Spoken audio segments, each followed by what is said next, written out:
Oh, my bones ache. Alrighty.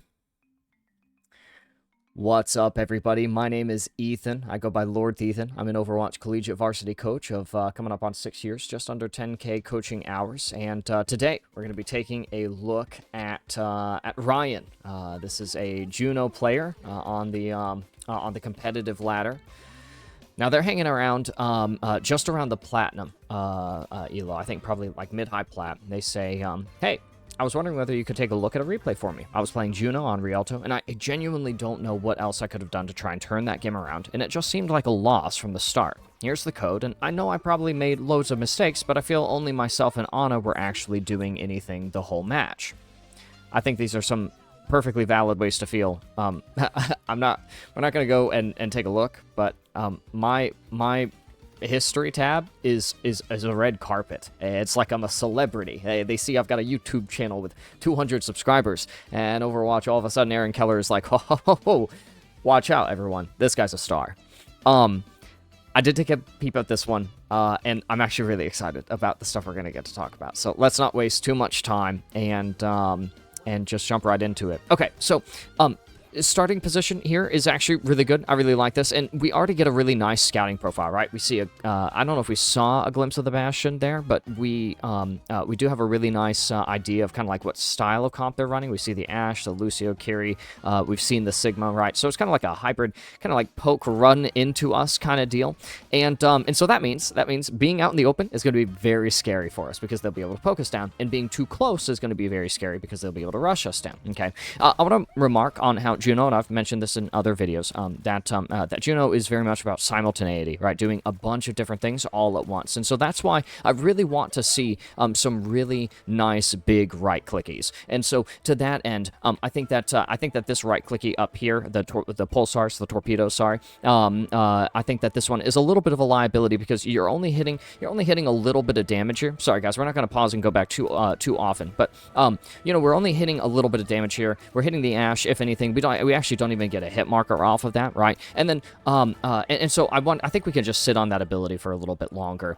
There's probably some other relationships there, but one of the relationships I'm really interested in to explore for this one is the spacing between us and our team. We're not healing our Roadhog from really what is an effective range for us. So, if we need to heal our Roadhog, should we play closer? If we aren't going to play close, should we be healing our Roadhog, right? I don't mind this right click here. Again, there's not enough happening.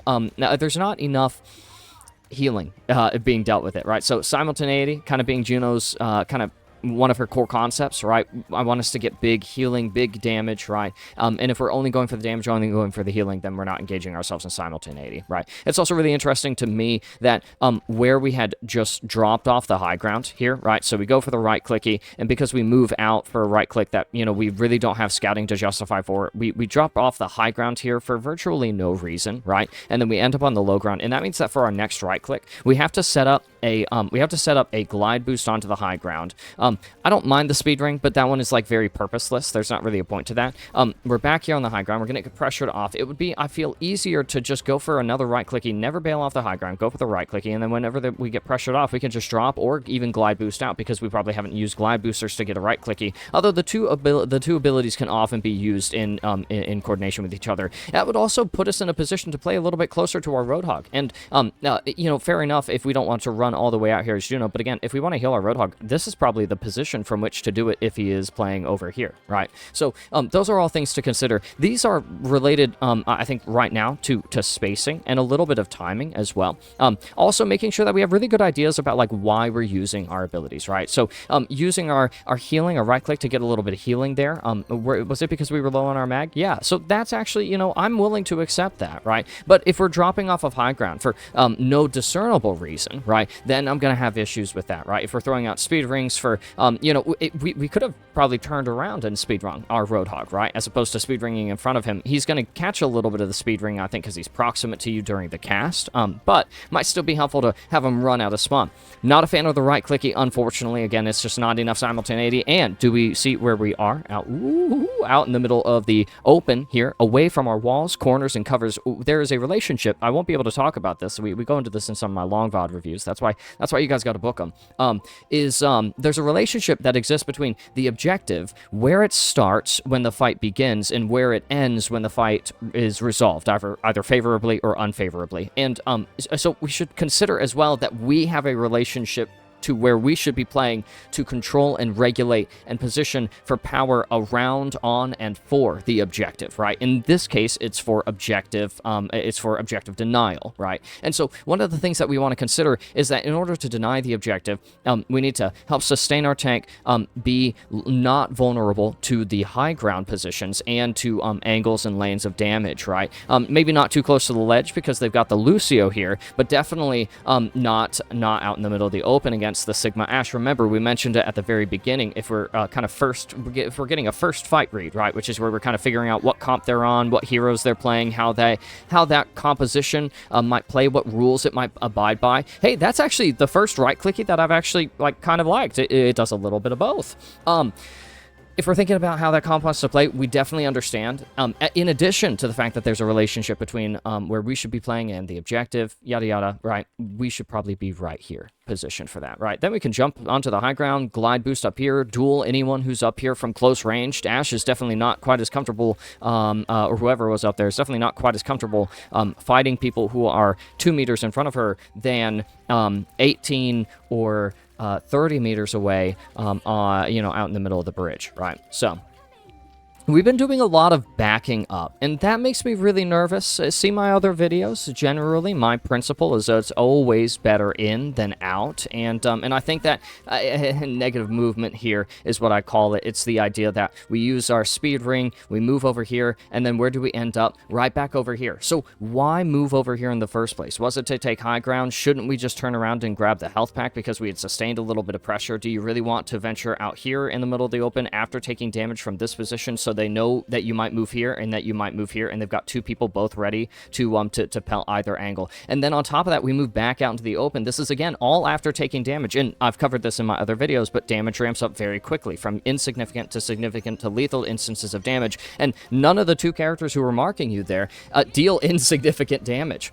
Policy is, if you have it, use it. So let it rip on the Ray here, especially combos nicely with the Bob here, keeps him alive for a little bit longer. We don't end up needing, and that's totally fine. I'm not a huge fan of that speed ring. I think that there could be teammates who benefit a little more from that, and our position in this fight is very, back. It's very, oh man, I would have loved us to Ray our teammates there. I'm not sure why we're not Raying. This is absolutely a fight that outside of the fact that we have it, so we should use it, and if we can't use it, then find a reason to, and if we can't find a reason to, then make a reason to. But, we end up losing people. We have contributed other ults to this fight. If we Ray will do a little bit of damage to them, might force them, hey, that's some great mechanical output. I would love to see you dueling a little bit more, but I don't like that right clicky because it doesn't do enough for the fight as a whole, right? If Overwatch is about accumulating advantages and disadvantages, then the fact that you've had your ultimate while controlling the objective, right, that is, it's stopped, right, it hasn't been moving, is a pretty remarkable advantage. But then we suffer picks because we haven't cashed in our advantages for favorable fight conditions that not only keeps the fight moving forwards, but also helps it resolve favorably for us. Hopefully all of that word slot makes a little bit of sense, right?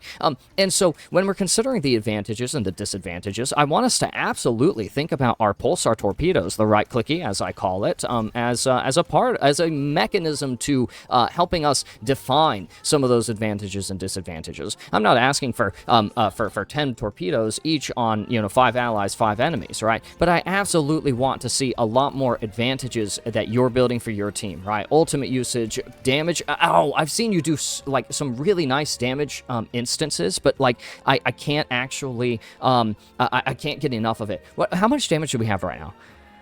Where is it? Oh, 2.3. Oh, that's not actually bad. That's actually pretty good. That's not bad. I really like your pressure timings. But you can't do anything from this far back, right? So I would love to see you up here. I'd love to see you.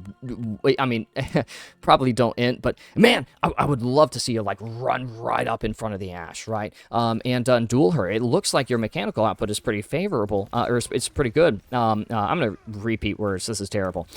But also our spacing is really uncomfortable. I think we're playing just a little further away. Like it's actually down to like 5 to 10 meters away from probably where we should, depending on the targets we're trying to match up against. Although it's kind of funny, we should absolutely not necessarily close the distance to the ash, right? You don't want to walk out in the middle of the open against a sniper, right? But you definitely want to use your walls, corners, and covers to close the distances that they're comfortable at, right? Think about Genji and Tracer and how they'll walk up to a Widow, but they don't reveal themselves until they're jumping out at her from the corner that they were just at, right? Up until that point, they're crouch walking, hunkering around the walls, ratting out in what is it, the sewage systems, the manholes, right? I mean actual rat characters up until the point they go gotcha, right, and jump out around the corner. And so not necessarily that you want to be doing that as Juno, but that's a way that you could consider kind of traversing this map, right? A lot of the map that we played, part of the reason I remark on this is because we've played like virtually the same amount of map. That's a really challenging ring, by the way, is just because there's really no one to use it, right? Ana can't use it, Emre can't use it, Hog doesn't end up using it. It's a little too high. We're kind of just yeeting out our cooldowns because we have them, and fair enough, you know, if you have it, use it. That's my policy, right? But would it be more sensible to send your Hog up earlier, right? Would it be possible to move up here and then glide boost out, or a glide boost and right clicky and then speed back out, maybe in the context of your team getting a little more aggressive, right? But looking at the way that our position contributes to this fight, I'm curious about if our formation here just compresses in on itself over time. We have no one holding this angle, no one holding this space. Imagine how powerful a right clicky is from this position as they cross the distance. Hello? Like, you don't want to be here as Juno? I mean, it's a little far out of your effective range, especially if you're looking to apply damage onto enemies, but you've already been pretty comfortable playing this range anyways, and you were happy to play out in the middle of the open on the bridge there against the Ash, so I'm going to call your bluff, right? Absolutely. Get a little, not creative, like throw, like int style creative, but, you know, the map is there. The map is there to be used, to be played, right? So I would love to see that. I would love to see those sections played. You know, establish some off angles, get to the high ground. You know, don't play the same spots, you know, several consecutive fights or several consecutive fight phases, because believe it or not, it's not AI on the enemy teams. It's not AI playing Overwatch. It's people, and people learn. They pattern recognize, and they adapt. All right, so let's see. I actually really like the speed ring onto the Emre, so I like investing into the units that are making plays or that have accumulated or are able to accumulate advantages. I like that mechanical output. I wouldn't mind for you to be a little closer to the Sig. Sig is going to be happy with you being close to him. And oh my goodness, the Emre just absolutely, you know, okay, so this is great.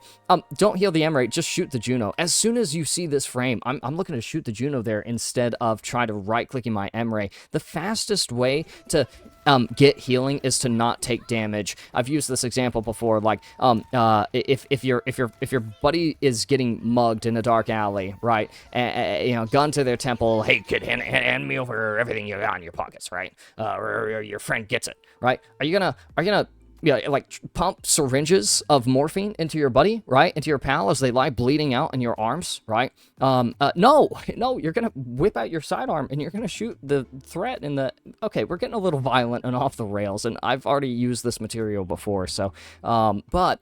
The premise here is more damage equals less pressure, right? So apply damage, right? Or more pressure equals less damage is really what it is. So apply the pressure, right? Shoot the ER, she's 1 HP, chase the Lucio, right-click the Lucio and your Emre by using your glide boots to, like, fly all the way over. It's always better in than out, and yeah, you reveal yourself to this angle, and I really appreciate that you are sensitive to the angles that you have on you, right? So hold on, I'll actually, sorry guys, we shouldn't really be pausing and going back, right? I appreciate that you're sensitive to putting yourself out here would, you know, make you vulnerable to the Ash, but, you know, if that's really what you care about, then I don't know why you don't just forfeit your Emre right then and there and say, well, he's all the way on the other side of the map, I'm not even gonna try, right? But you still try here. In fact, you even drop right here, which is like right smack dab in the middle. I would just go over the top, get a right clicky, and then that the Ash will lock on you, you can drop, play your cover from there, duel the Lucio, right? Bail out your hog, speed ring yourself. You have endless options. But I would seek to harness a little bit of aggression on this character who can really cash in on aggressive opportunities. We have Array, have it, use it. I like that speed ring. Again, it's a little bit high. I think that you're casting. I'm not sure how you're casting your speed rings. And speed ring is like kind of a unique science actually that I haven't myself totally locked down. It's pretty situational and honestly it's very simple. But it gets a little bit nuanced. Needless to say, again, great mechanical output. I wish that we got like a little more of this from you. I don't really care for the pathing, but I think that most of this is actually totally fine. I break it down a little bit in a longer VOD review. Oh, what was I saying? Yeah, I'm losing my mind. Yes, the speed rings. I'm not sure how you, like, what framework you're using to define, like, how you should use your speed rings, but before you go for speed ring cast, like, if you're speed ringing yourself, like, whatever, right? It might not always be the best call, but if you're speed ringing yourself, whatever. Oh, yeah, I would definitely just land on the stairs there instead of being on the low ground. Like, after you haven't secured your kill in a TTK that you're satisfied with, like, you know, just on peak, right? Careful, you're wandering out into the middle of the open again. And again, with the speed rings, sorry, I'll finish this point before moving on. I would consider, like, how does my teammate use this speed ring before you cast it? And that should help you out a little bit. All right, nice responsive healing onto your Ashe there. The right clickies are too small on the right clickies, and I also don't really care too much for the fact that, like, we're not timing our glide boots very well, right? So we're swinging all the way out here, and there's a lot of extra, like, movement out in this direction, and honestly, if this is the big right clicky that we're going for, like, we actually only need to peek here instead of going all the way out here, right, and greeting for it. Honestly, if we hold our right clickies for just a little bit longer, then we're probably going to get bigger ones anyways. We might be pulling the trigger just a little bit too early. Remember, if you have it, use it, absolutely, but you have to find or make a reason to use it. And honestly, a great reason to use it is, you know, I haven't used it until I've built a scouting profile, is what I call it, which is, you know, a general impression of, like, who they are, where they are, what they're doing, and what returns I might make on either an investment on my cooldowns or a risk that I have already thoughtfully and quickly assessed, right? I actually do like that speed ring, I believe. And this is one of those other rare right clickies that I like. You don't get, like, as much with it. It doesn't necessarily feel better than maybe some of the other right clicks, the torpedoes that we've gotten. But oh, that's actually just tragic. This is just like a weird, like okay, again, it's always better in than out, right? Why are we backing up further into their line of sight? Isn't that strange, right? Isn't that unintuitive? Shouldn't we be moving forward, admittedly into the Kiri, but wouldn't we be able to double jump over her head, glide past her, right? I just watched you like juke out, like, double jump anime style over a Sigma, like, head and, like, crit tap him the entire time. And you're telling me that you're going to be uncomfortable flying forward so that the people who are walking up can't see you and they have to do the hard shots here. Instead, you're going to back up as they move forward. Isn't that fascinating, right? So it's really interesting. The reason that I pointed out is because we're responsible all the time in our own gameplay for making, like, these really unintuitive movements. I call it one step in the wrong direction. The idea is simply that you should be absolutely intentional with all of the decisions that you're making in Overwatch. That's why I lose most of my games. I play by principle, which is habit, which is stubborn, and I lose because of it, right? We should instead be reflexive, predictive, responsive to the way that the fight is happening, the things that we observe around us. We take time to observe the fight around us. We take time beforehand to scout. We scout with our brains as well as our eyes. Okay, they're running Sigma. Where does that mean they might be? Is he going to be flanking as if he's playing Roadhog? Probably not. He's on Sigma, right? I have scouted with my brain, right? And, oh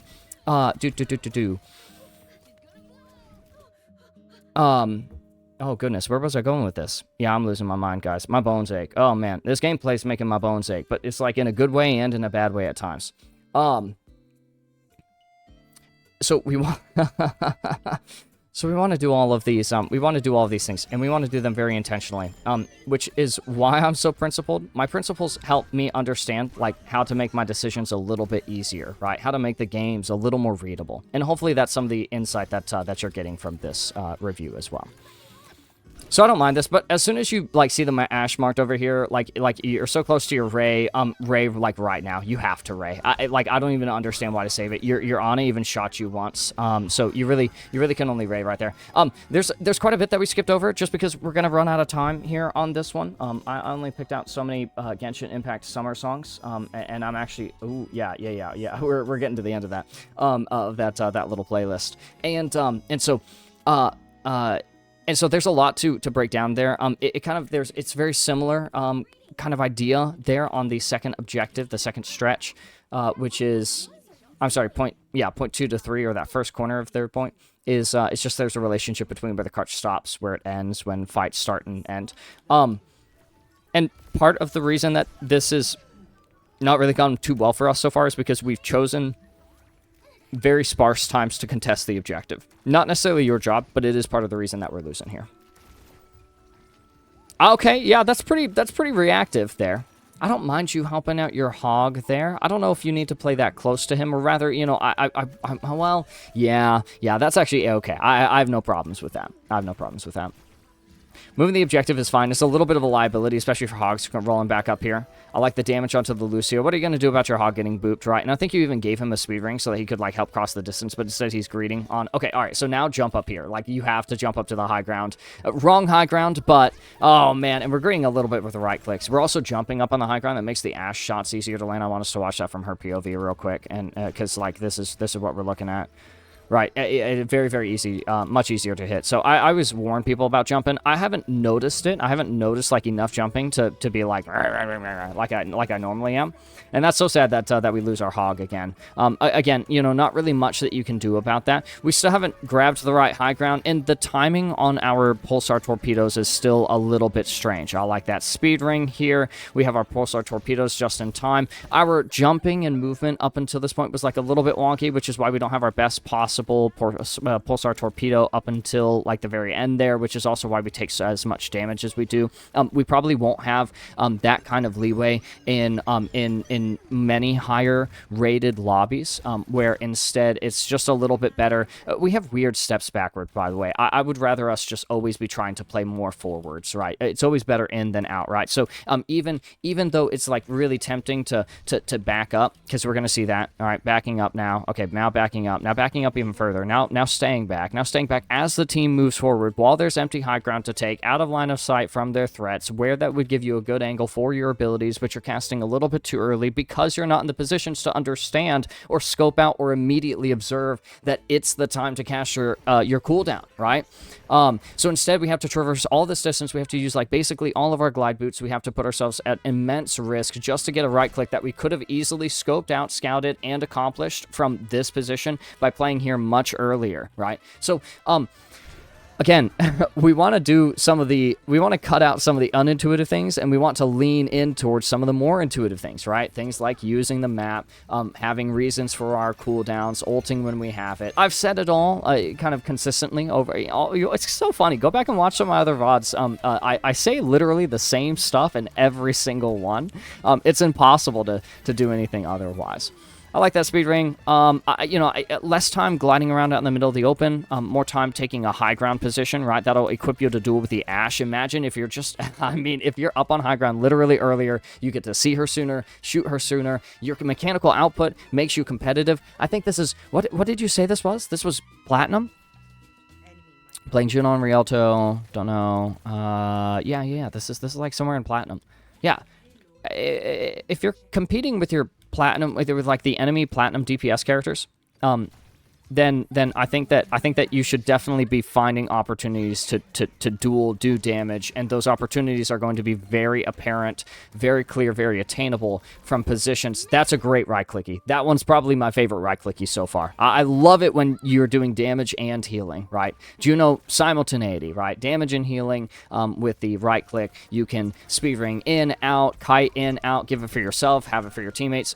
By the way, too wide, too far away from our corners, covers, too dancing out in the middle of the open, to samey with our strafing. You should strafe differently whenever you're in duels. Again, that falls into the kind of like vein of intentionality, right, on Juno, right? So in Overwatch. Oh god, it's an important principle on all of the characters. All right, they're going to go for the beat. Be careful about being out into the open. This is fine so far. Okay, that's fine. Okay, so again, if the idea is being out in the open bad, you know, because we take damage and damage ramps up quickly, you know, from insignificant to significant to lethal, right? Then we should be seeking cover like as quickly as possible, which means glide boosting forward and then moving back is unintuitive, right?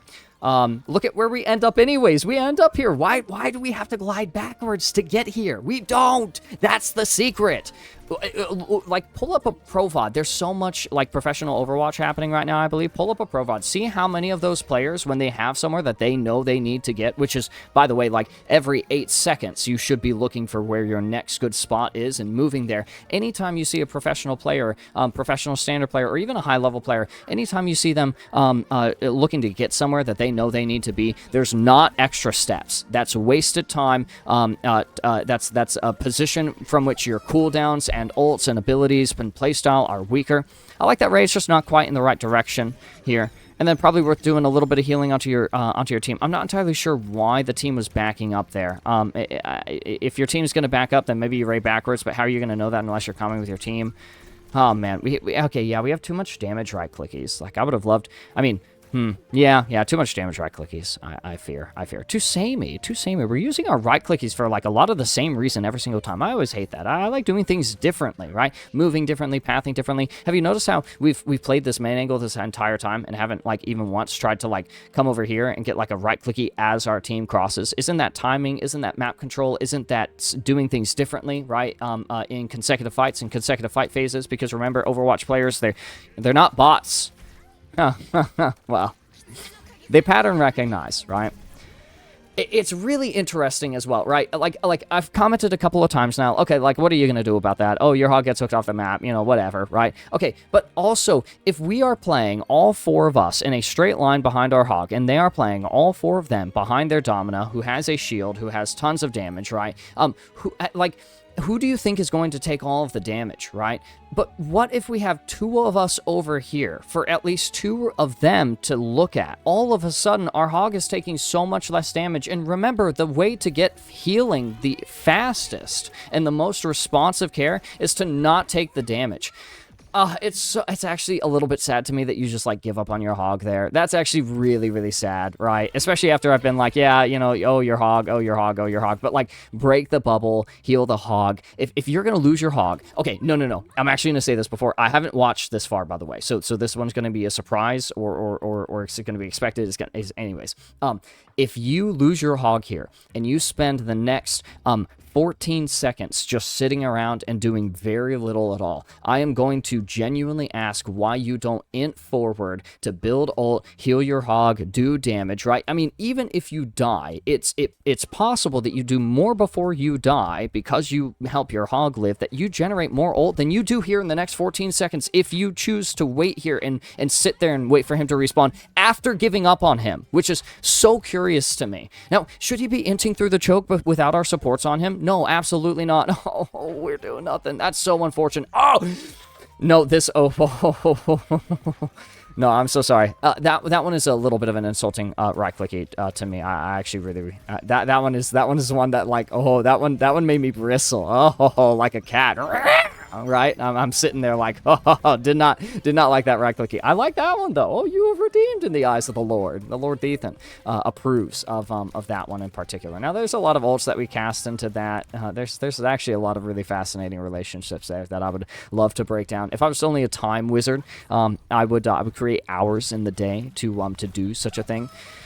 I do not understand the order of operations here. It confounds me to imagine that the strategy for an ERI player is to have a this one is unfortunate for me. So it's just the wrong order here.